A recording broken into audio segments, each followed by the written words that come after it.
Well, good evening, everyone, and welcome back to the Brian Crombie Radio Hour on Saga 960. I'm joined tonight by two guys that just love hockey and are very involved in hockey and know a lot about what is going on in hockey. And so I thought we'd chat a little bit about the season that's just started this past week and what we expect. And the first gentleman I want to introduce you to is Louie, who has been a hockey coach, a hockey trainer, a big supporter of hockey his whole life, and Dan Badanis, who's also been very involved in hockey as a coach, as a trainer, as a father, etc. And he's just a fantastic guy.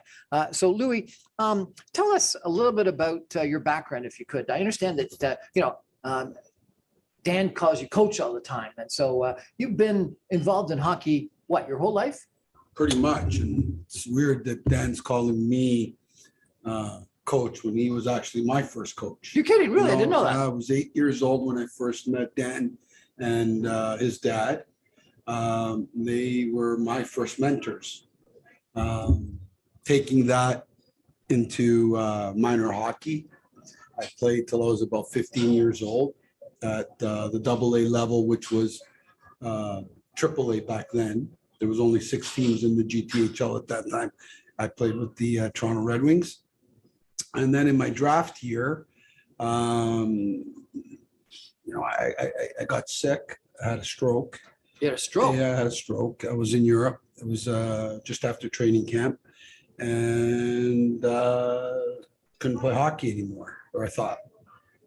So it got me out of the game for about 3-4 years. When I got to college, I took it up again.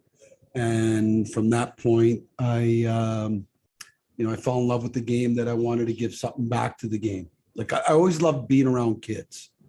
Adults I can do without, but kids are, they're pure, and I'm a kid at heart, so I've been coaching now for the last 30 years in the GTHL. I had a couple of stints in junior, one as an assistant, one as a head coach and general manager. I'm hoping to get back in that next level. And, I'm looking at, because I love the game and I think I could offer a lot. I've looked at it from like scouting, from, general managing, coaching. I just love being with the athletes. So tell us what were some of the teams that you've coached in the GTHL? The Toronto Red Wings, primarily with the Toronto Marlboros. I've done a stint with the Vaughan Kings, then back with the Toronto Red Wings, and now I'm with the what they used to be called the Mississauga Reps, but now they're called the Reps Hockey Club. New ownership has come in the last couple of months, and they've asked me to take the first year team, which is the minor Adam. They call it now Youth 10 age group. So it's very, very interesting, because we're going into an age group that didn't play hockey.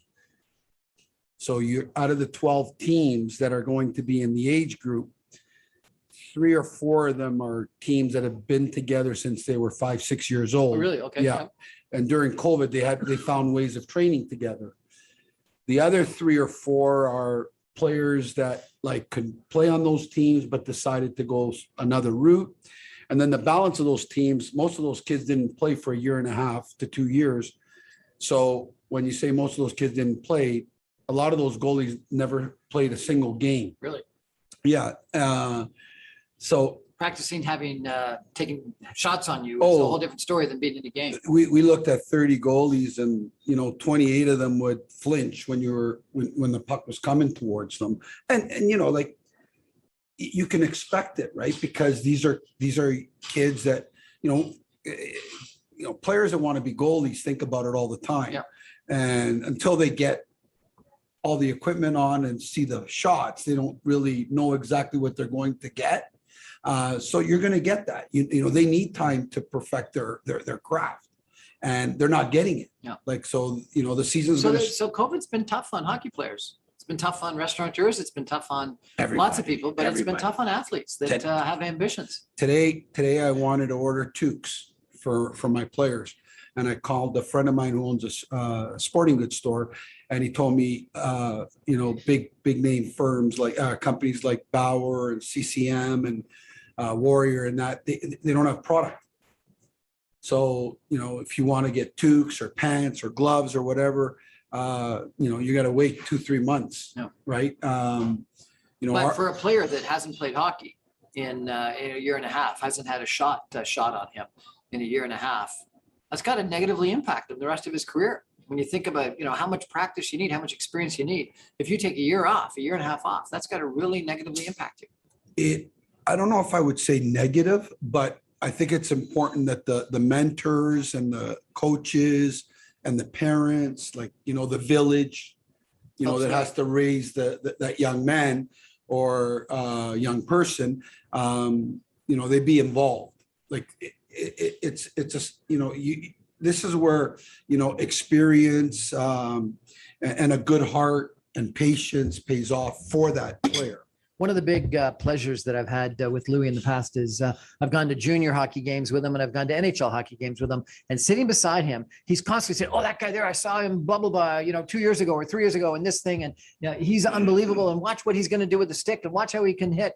It's like going to an art gallery with my mom, who can tell incredible things about the art on the walls. Louie can tell you about so many different players on the ice. It's amazing. So we're going to take a break, and we're going to come back with Louie and Dan, and we're going to talk a little bit about the NHL this year and who we think is going to be doing what. Stay with us.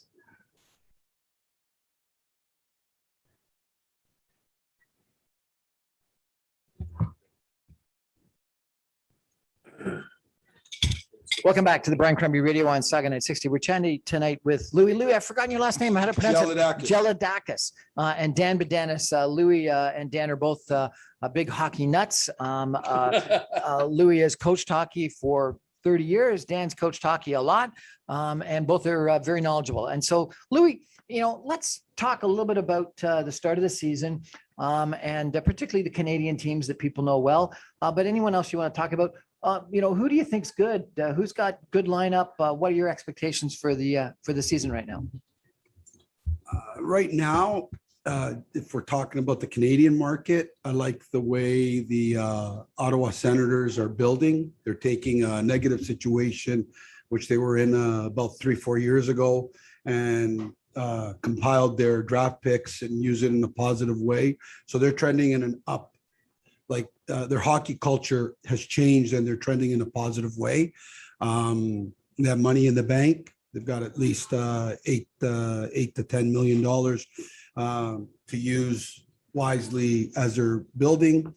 On the negative side, I don't think the Leafs are trending in the positive way. They've overspent 2-3 years ago, and they don't have money in the bank, and they can't sell their assets now, even if they wanted to. So, if you ask me what they need to do, they need to bring a guy in like Lou Lamoriello that's willing to clean house.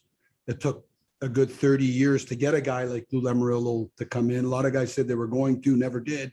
But when Lou came in, he did clean house and brought some people may not know who Lou Lamoriello is. Tell us a little bit about it. Lou Lamoriello was a GM that had tremendous success in New Jersey.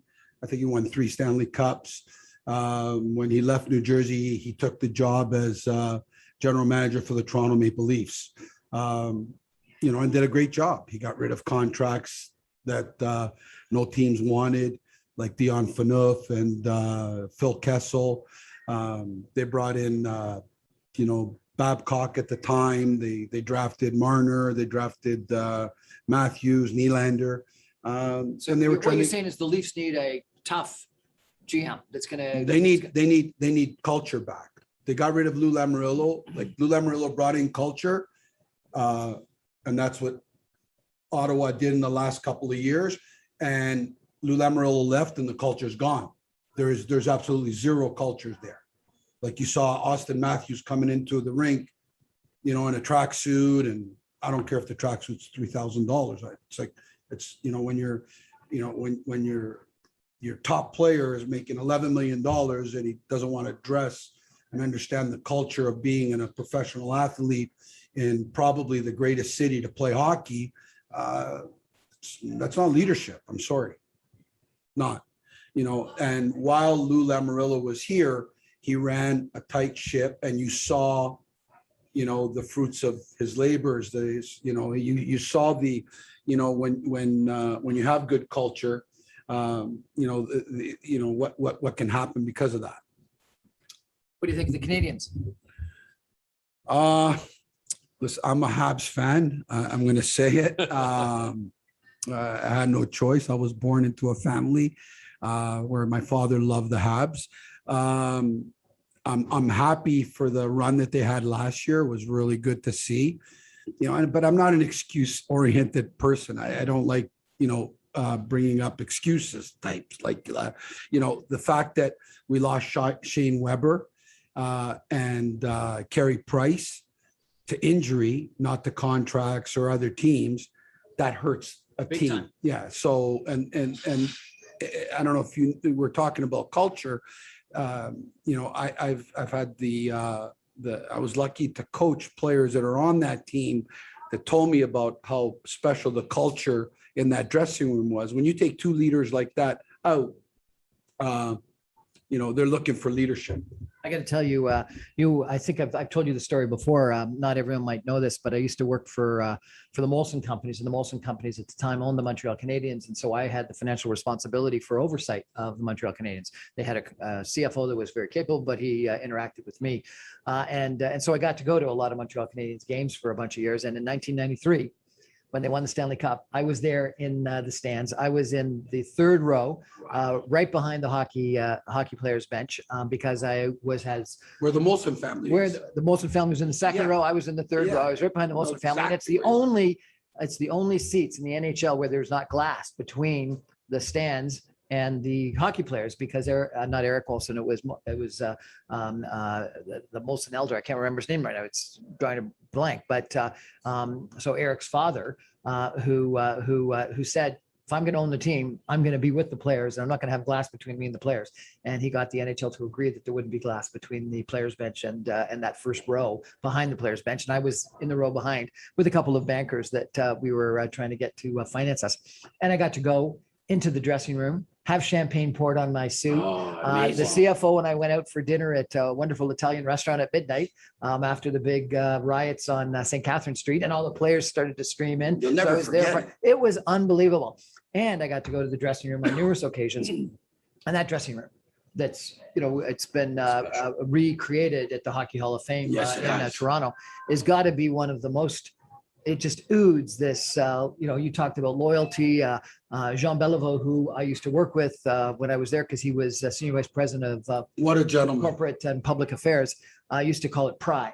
That was his thing, is you had to have pride, because he thought pride was more important than confidence and other stuff. And he talked all the time about how you had to have pride in your whole team. And it was a wonderful speech and belief that he had.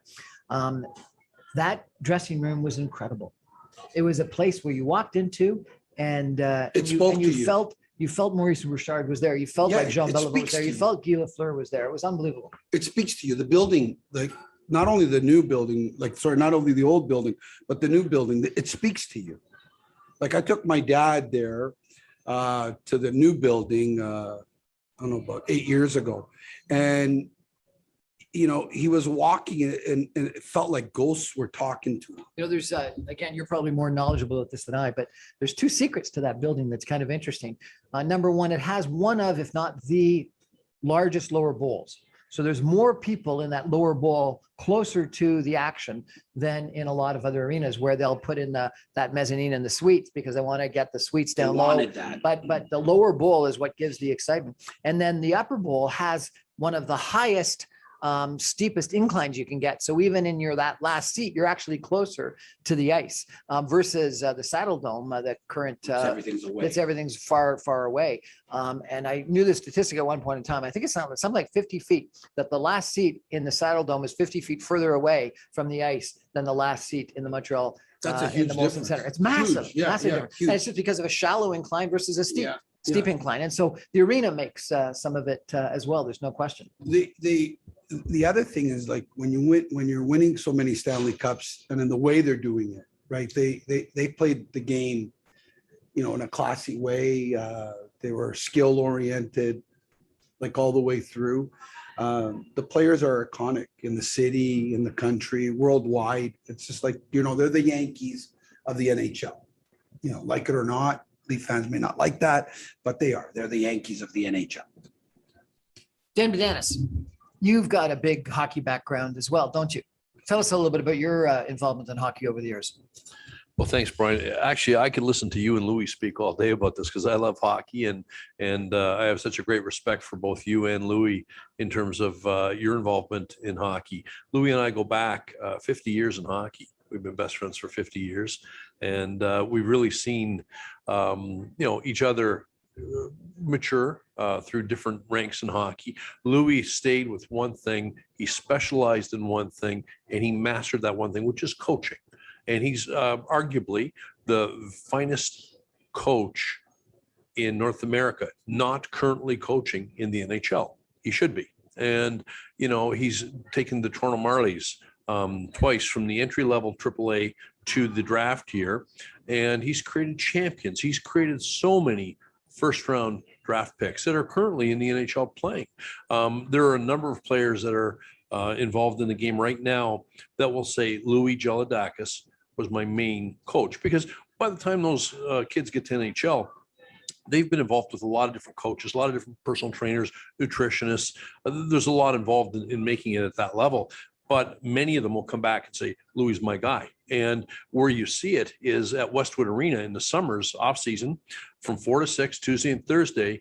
There's Louie out in the ice training NHL superstars and yelling at them as if they're little peewee hockey players who aren't listening. And these are multimillionaire superstars, and they're trying harder for Louie than they try for their own coaches during the season, because they know Louie cares, and he cares more than any other coach they've ever played for, and they know he's right about what he does.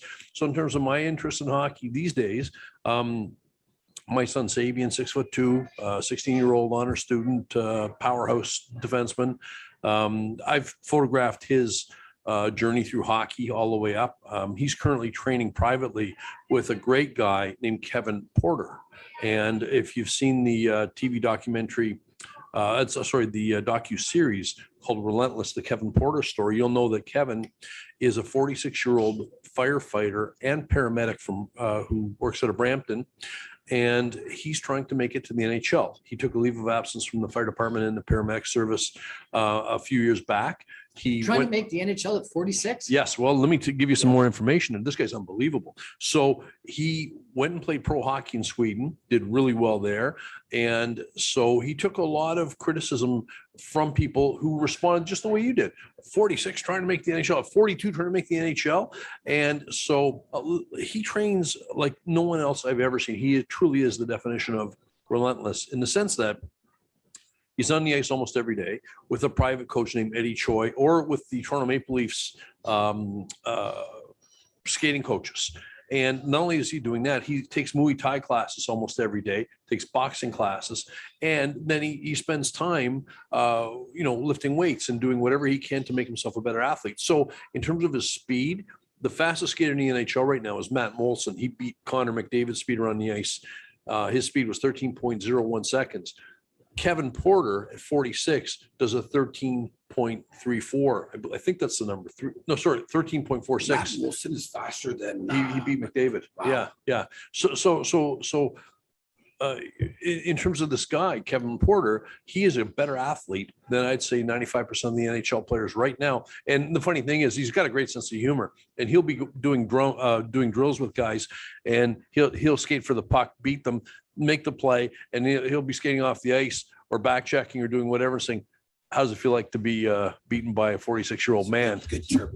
Well, it sounded a little bit surprising when you said it, but I understand Tom Brady is undefeated this year in the NFL. No, he's got one loss. One loss? Against his old coach. Oh, so he His lost old against coach. New England. Yeah, his old coach. See, Unbelievable. coaching. Well, he's got to be what, 42, 43, 44. 44? So if he can do it, then your guy can do it too. We're going to take a break for some messages. We're going to be coming right back with Dan and Louie and talking a little bit more about the NHL season. Stay with us.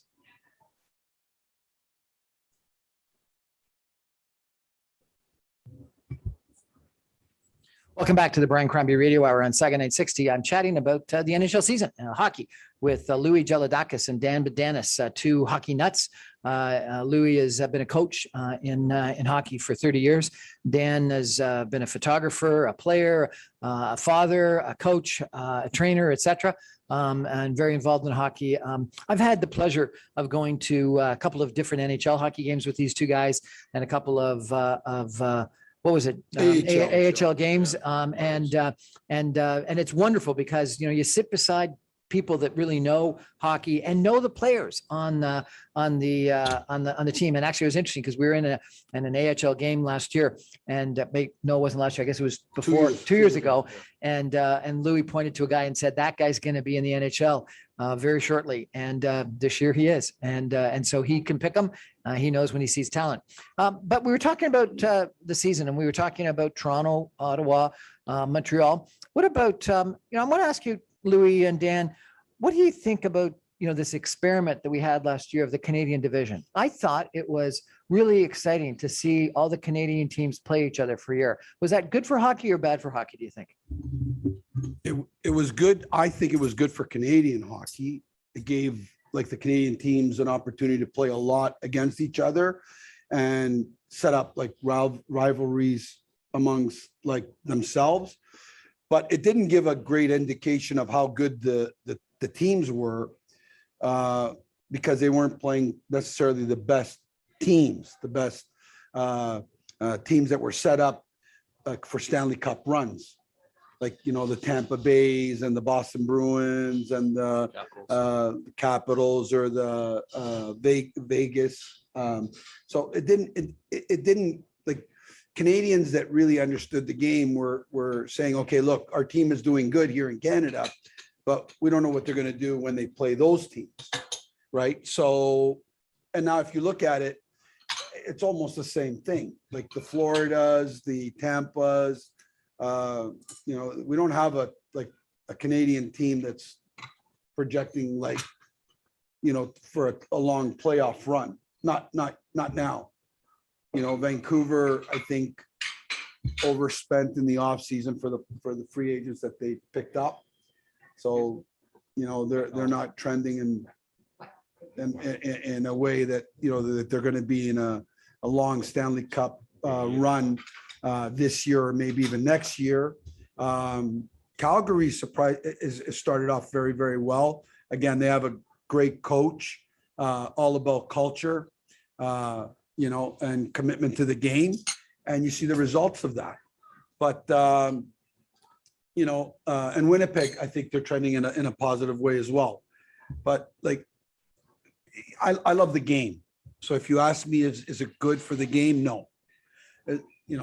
Tell me about Tampa. I was surprised Tampa repeated. I actually, because of business, I ended up having an opportunity to go see Tampa in their home arena a couple of times 2 years ago and 3 years ago.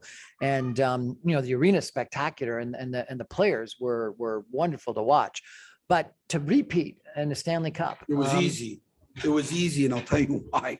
A lot of people didn't realize it, but if you actually YouTube Dougie Hamilton's press conference after they were eliminated by Tampa, he basically said that Tampa was playing with $18 million more than anybody else.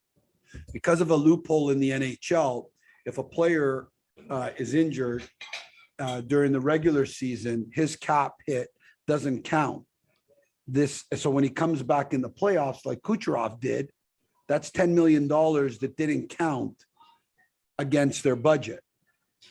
So when you can add $18 million, that's like, a Marner and Tavares, or Matthews and McDavid.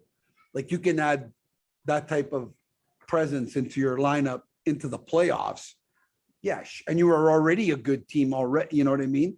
So with I think an unbelievable goalie. No, phenomenal, and a huge compete. He wants to be the best. He wants to be the leader. He wants to be the difference maker. And you saw it. He put the team on his back and he said, no one's scoring here tonight. And he did it. Now, you mentioned Boston. What do you think about Boston this year?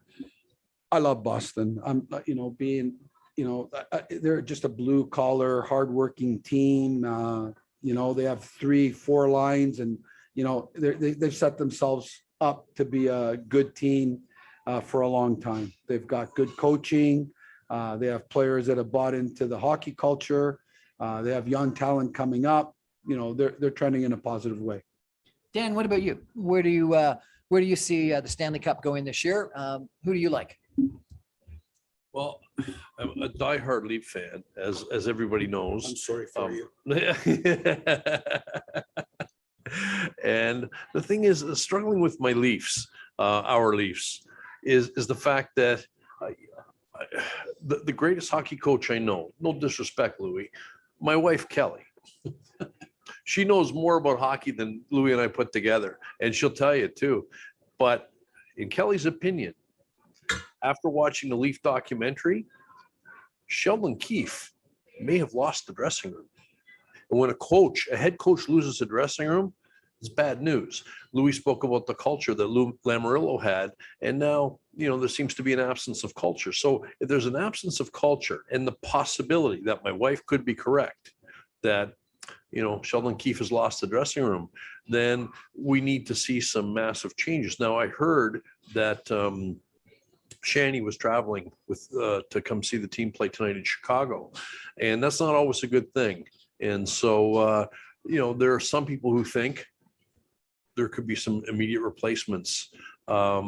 So I'm not quite sure where things are going to go, but I still think that with the potential that the Leafs have, they could make a good cup run if they get the right culture, if they can somehow, if the coach can get the dressing room back. And Louis disagrees with me, but the thing is then I look at Ovi and I look at Washington Capitals, and Ovi said the Leafs are probably the best team in the NHL in terms of individualism, but they'll never win a cup unless they learn to play like a team. And I think Louis would probably agree with that statement. But, I'm a Toronto guy. I was, as you know, a game shooter for the Toronto Marlies. I was during the period of Nylander, Kapanen, and Zach Hyman and Riley. And, I was, at the Calder Cup game, 2018 when they won. All those kids are in the NHL now, and they're all really good to my son. I just my heartstrings are just tied right around the Toronto organizations. One of the things that you've introduced me to that I've really enjoyed over the course of the last couple of years is the Marlies and AHL hockey. Why do you like it so much? Is it just because you were the shooter, or do you? Is there something about that next level down in hockey, younger hockey players that are trying to make their way into the NHL that for you is very 100%. exciting? Yeah. And as Louis says, 100%. And the thing is that it's where you get to watch the future Leafs at an affordable cost. And prior to becoming a game shooter, thanks to Wayne Young, who's one of the people who work at MLSC in terms of ticket sales, he got us involved with being season seat holders. Actually, it was Louis that gave us tickets to a Marlies game many years ago when Sabian was the mascot of his team that Louis coached. And we went and we just got hooked. And so it's a very inexpensive afternoon out. You get to see professional hockey, and the kids get to fist pump the players. You can't do that with the Leafs. You can't do that in the NHL. There's a more of a familial kind of atmosphere. Like I keep coming back to the fact it is affordable for a lot of families, but it's great entertainment value, great sports. It's so inspiring for the kids to see these guys play. And every shift with the Toronto Marlies winning the ice is a tryout for the Toronto Maple Leafs. That's what I was going to say. Sorry to interrupt you. No, you're right. That's like, forget the affordability. I'm just talking about a person who loves the game. It's every shift is an audition. It's being watched. It's being scrutinized. It's being critiqued. So if you're having a bad shift, and you back it up with another bad shift, that just gets you further away from where you need to be. I remember when Steve Spott was the head coach of the Marlies, and then he became, I think, the assistant coach of the Toronto Maple Leafs. He actually walked from the Coliseum to the ACC and counted how many steps, came back to the dressing room, and said to the guys, it's this many thousand feet between now, like between here and the NHL. So what are you doing about it? So, and the other thing is you don't realize a lot of first round, second round picks that were like picked up in the draft, they're playing. They need a year or two to season. And players, if they get a chance and they approach them the proper way, it's the foundation moving forward for them to make the NHL. But not all of them are the same. Like I remember Paul Dennis, who was the player development for the Toronto Maple Leafs. He said to me one day, it's Friday night and half of our team is out having a good time waiting for the phone to ring so they can play tomorrow with the Toronto Maple Leafs. And I go, the other half, they're at home preparing for the phone to ring. So there's two different mindsets. Hoping versus preparing. That's right. Preparation is the key to success. You can't avoid it, especially when you're going from a minor system into a professional system. You have to pay your dues. Your body has to be in check. Your mind has to be in check. You don't wait till you get the call, then start preparing. You have to have already been prepared. Well, the story that I love is the story of the Zamboni driver who was David 2 years ago Exactly. that at the last minute got called onto the ice and played an incredible game. Yes. What Leaf killer. a phenomenal story. And didn't play, you're right, didn't play for the Leafs, played for the visiting team. Yeah, Keens. Yeah, well, he got there. He didn't know he was going to play, and when he found out he was going to play, you could see he was nervous. The Leafs scored early on him, and I thought that they thought that they were going to score like early and often, but again, comes back to coaching. Carolina's coach said, this is the predicament we're in. What do you want to do about it? They didn't let they played a perfect defensive game and they waited for their chances offensively and won the game. It was fantastic. It's a great story of a guy who's been prepared his whole life and went to drive the Zamboni game after game after game, but also brought his goalie pads along and was there to play. It's the story that sort of is all Canadiana, that the Zamboni driver ends up doing well. I'd like to find out how many people actually tuned in during the game, because people were calling each other during the game. Yeah, put on the Leaf game. The Zamboni driver is playing. What are you talking about? Yeah, the Zamboni driver put on his goalie equipment and he's playing it for who? The Leafs? No, for Carolina. You're kidding me. That was going on that night. Story. Okay, so we're just about out of time. If I had to put you on the spot right now, who's going to win the Stanley Cup this year? If you would have told me before this Chicago thing went down, I would have told you that Florida would be the front runner. But I know that Bettman has a meeting with Quenneville Thursday. And if Quenneville can keep his job, I think that Florida will be the team to beat this year. Florida. Yeah. Dan, what about you? Leafs? I want to see the Leafs win the Stanley Cup, but I think Washington Capitals might have a good go. I think Edmonton with Zach Hyman, Draisaitl, and McDavid. Wow, that's a powerhouse line right there. And I think Edmonton. They're due, but I think they're next year's team. I think they need you need to lose before you win, and they haven't lost in the semifinals or in the quarterfinals. They haven't got close enough to lose. McDavid's been losing every year. What are you talking He about? loses before he gets there. And I got to say it, I don't think I'm not sure they'll win, but I think the most improved team this year is going to be the Ottawa Senators. Yes. Anyway, that's our show for tonight. Thanks for joining us. It's Brian Crombie on the Brian Crombie Radio Hour with Louie and Dan. We're going to get you guys back again. It's been a good conversation. I'm on every Monday through Friday on 960 AM at 6 PM. You can stream me online at www.saga960am.ca. You can get all my podcasts and videocasts at briancrombie.com. My videos are on YouTube or on Facebook, on Instagram, on LinkedIn, and my podcasts are on Apple Podcasts, Audible Podcasts, and on Speakeasy. Thanks for joining us tonight from Summit Gardens. Have a great evening, everyone. Thanks Good for night. having us.